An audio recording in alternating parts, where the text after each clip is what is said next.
Renungan Harian Katolik, Rabu, 21 Mei 2025.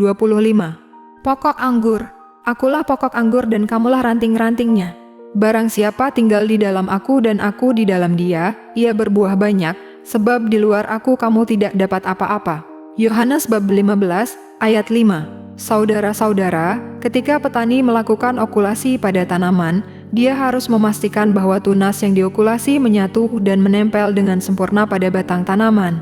Kesatuan yang tidak sempurna dengan batang menyebabkan tunas tidak tumbuh dengan baik atau bahkan mati. Kalau Yesus mengumpamakan dirinya sebagai pokok anggur, maka kita para rantingnya harus bersatu dengannya secara sempurna agar kita dapat tumbuh dan menghasilkan banyak buah. Meskipun ranting sangat dekat dengan pokok, tetapi bila ranting itu tidak bersatu dengan pokok, dia tidak tumbuh dan berkembang. Hal ini yang justru sering terjadi. Banyak murid Yesus yang hanya dekat dengan Yesus, tetapi hidupnya tidak menyatu dengan Yesus.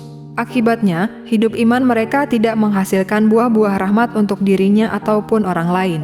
Bersatu dengan Yesus berarti menjadikan Yesus sebagai hidup kita dan membiarkan Yesus bekerja dalam diri kita. Sejak dalam kandungan ibu, hingga akhirnya kembali dalam pelukan ibu pertiwi, kita sesungguhnya membutuhkan Tuhan dan sesama.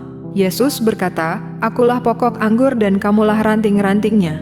Barang siapa tinggal di dalam aku dan aku di dalam dia, ia berbuah banyak, sebab di luar aku kamu tidak dapat apa-apa." Yohanes bab 15, ayat 5. Itu berarti bahwa hidup kita hanya dapat berbuah jika kita memusatkannya pada Yesus. Dialah sumber segala kebenaran dan kebaikan. Sebagai pokok anggur, Yesus selalu mengalirkan rahmat kebaikannya kepada kita, ranting-rantingnya. Selain bergantung sepenuhnya pada Tuhan, dalam hidup ini, kita pun membutuhkan bantuan sesama. Hidup dan pelayanan kita akan kehilangan makna serta tidak akan menghasilkan buah jika dilakukan tanpa persatuan dengan Yesus. Sebaliknya, bersatu dengan Yesus dan senantiasa menyertakan Dia dalam seluruh hidup kita adalah sikap iman yang akan membuka pintu lebar-lebar bagi kasih karunia, dan rahmat Tuhan mengalir dalam diri kita serta menyempurnakan karya kita. Hidup dan pelayanan kita tidak berbuah jika kita tidak bersatu dengan Yesus sang pokok anggur.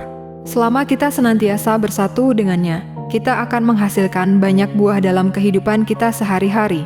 Jadi untuk dapat menghasilkan buah, kita senantiasa bersatu dengan Yesus. Hidup manusia diumpamakan oleh Yesus dengan tanaman anggur, ada pokok dan ranting. Yesuslah pokok anggur dan para murid adalah ranting-rantingnya. Yesuslah yang sebenarnya memberikan kehidupan. Tanpa pokok anggur, ranting-ranting tidak ada gunanya dan tidak akan berbuah.